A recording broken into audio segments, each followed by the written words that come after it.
Quinta giornata nel campionato di Serie B femminile, il Padova scende in campo ad Arezzo con l'obiettivo di ritrovare i 3 punti dopo il rocambolesco pareggio subito nella scorsa partita contro il Sassuolo. Arezzo che neopromosso in Serie B, fermo ancora un punto, biancoscudate invece secondo in classifica quota 7. Non è una partita spettacolare nel primo tempo, non succede molto, più vicino ad andare in gol è proprio l'Arezzo con questo tiro di Nocchi deviato in calcio d'angolo. Il Padova però ha un sussulto nel finale e alla prima vera palla utile va in gol, colpo di testa di Claudia Ferrato, si inserisce benissimo Margherita Giubilato che con questo delizioso pallonetto batte il portiere e porta avanti il Padova. Rivediamo il gol delle biancoscudate ancora una volta con la maglia verde disegnata per la squadra di Babetto dall'Avis biancoscudata.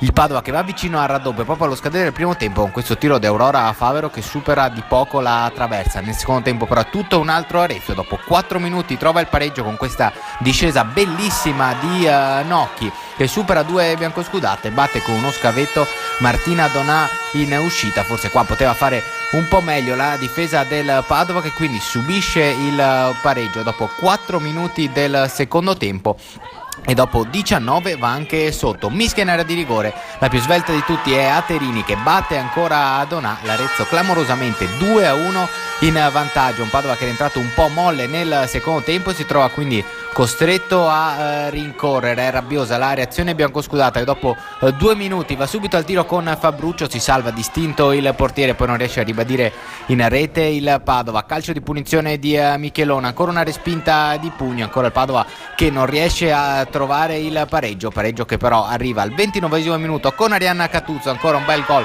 sotto la traversa, il destro di prima intenzione di Arianna Catuzzo. Il Padova che trova il 2-2 ma non riesce però nel forcing finale a trovare il 3-2, il gol del vantaggio, anzi più vicino ad andare l'Arezzo in vantaggio. Bravissima qui Martina Donà in uscita, secondo pareggio consecutivo quindi per il Padova, secondo 2-2. Biancoscudate che salgono a quota 8 punti in classifica e la settimana prossima saranno attesi dal derby con il Marcon.